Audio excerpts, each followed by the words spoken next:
When a major streaming service greenlit its first blockbuster original series, they removed the guesswork.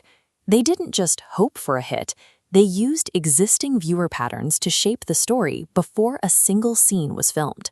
This timeline visualization shows how they did it.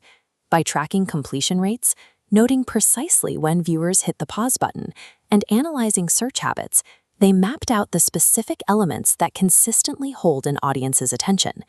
Creation is what brings talented writers and directors to the table, but objective data is what validates those creative choices, providing the evidence needed to lean into specific plot points that have a proven track record of keeping people watching. Relying purely on your gut feeling might feel romantic, but in a modern business landscape, making moves without objective numbers to back them up is a high-risk strategy that often leads to avoidable failure. Welcome to today's planning draw. Let's pull a strategy that provides an immediate, usable edge for your business today. Today, we're looking at Card 68, Analytics. The core principle here comes from Alexander Peiniger, who notes that you should only measure and look at the numbers that drive action. The data has to tell you what to do next. To apply this to your own pipeline, think about running your business like driving a car down the highway.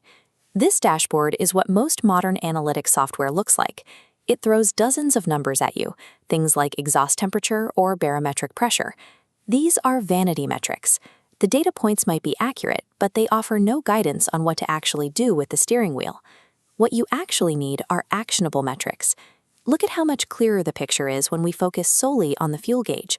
It's a specific number that dictates a mandatory action: pull over and get gas or keep driving.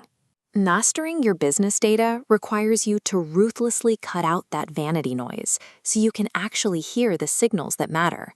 This shift toward hard numbers is a universal requirement. Whether you are producing movies, launching video games, or managing human resources, relying on structured data is the absolute baseline for staying competitive. Card 68's framework filters out noise. First, identify which decisions are improved by data-backed insights.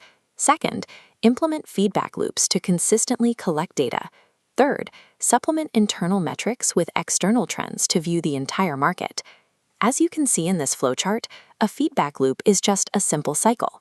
You launch your product, track how users interact with it, collect that specific data, and use those insights to release an update. Then the cycle repeats.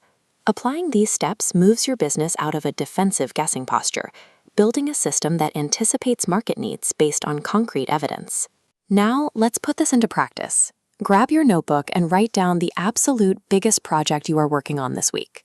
Your challenge right now is to select one of the 3 framework steps we just covered and apply it directly to that project.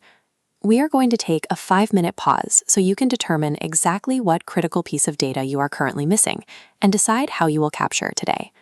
Go ahead and pause the video right here, and don't hit play again until you have your answer. Taking this time breaks the cycle of passive scrolling. It demands that you take immediate strategic action for your own growth. Welcome back. If you struggled with that exercise because your business is brand new and you have zero historical data, that's entirely normal. A reliable feedback loop does not require complex software. Sitting down and personally emailing 3 recent clients to simply ask why they bought from you generates highly actionable data you can use immediately. When you build this tracking habit into your daily routine, you stop waking up anxious about what to do next. The math provides a concrete path forward. So as we close today's draw, think about this. If you were only allowed to check one single metric tomorrow morning to judge the true health of your business, what would that number be?